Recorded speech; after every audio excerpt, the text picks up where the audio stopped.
বাইরে বের হলে যে আমার এই অবস্থা হবে আমি কখনো ভাবতেই পারি নাই। হ্যালো গাইজ, আসসালামু আলাইকুম। সবাই কেমন আছেন? আলহামদুলিল্লাহ আমি অনেক ভালো আছি। এই যে দেখেন টুপ টুপ করে মেয়েটা হাঁটতেছে, ও বাইরে বের হওয়ার জন্য একবারে পাগল বানিয়ে দেয় আমাকে।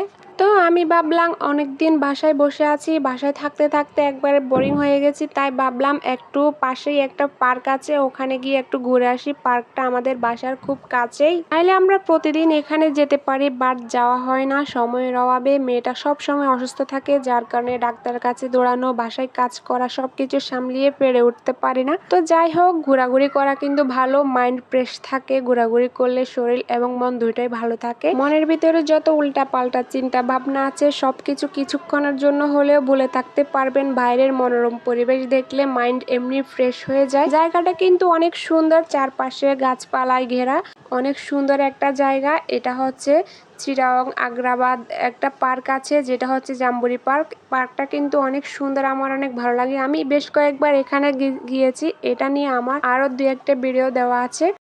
এখানে এসে তো আমার মেয়ে মহা খুশি, কারণ হচ্ছে বাসার ভিতরে তো তেমন একটা ঘোরাঘুরি করতে পারে না, বাচ্চা কাচ্চাও তেমন নেই যাদের সাথে খেলাধুলা করবে। এখানে গিয়ে তো দৌড়াদৌড়ির শেষ নেই। দেখেন বাবা মেয়ে কি দুষ্টমি পাজলামি করতেছে। এখানে ওকে তো ছেড়ে দিয়েছি, ও আমাদেরকে, আর দেখেন ও নিজের মতো নিজে হাঁটতেছে তো হাঁটতেছে। তো এখানে বাবা মেয়ের খুনসুটি দেখে ভীষণ ভালো লাগতেছে, দুইজনে অনেক আনন্দ করতেছে আজকে বাইরে এসে। আর আমি এদিকে ঢং করে ভিডিও করতেছি।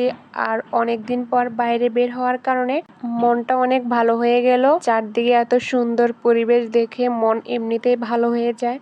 মাঝে মাঝে হুট করে মন এমনি খারাপ হয়ে যায়, কেন বুঝতে পারি না, যার কারণে বাইরে বের হওয়া, এমনিতেই মাইন্ড ভালো হয়ে যাবে বাইরে বের হলে। আর এখানে হচ্ছে ওদের বাবা মেয়েকে বাইরে পাঠিয়েছি একটি বেলুন নিয়ে আসার জন্য মেয়ের জন্য। তো ওরা বাবা মেয়ে বাইরে গিয়ে হারিয়ে গেছে, ওদেরকে আমি খুঁজতেছি বাট পাইতেছি না। কিছুক্ষণ পর দেখি বাবা মেয়ে কোন জায়গা থেকে টুপ টুপ করে বেরিয়ে এলো একটা বেলুন নিয়ে।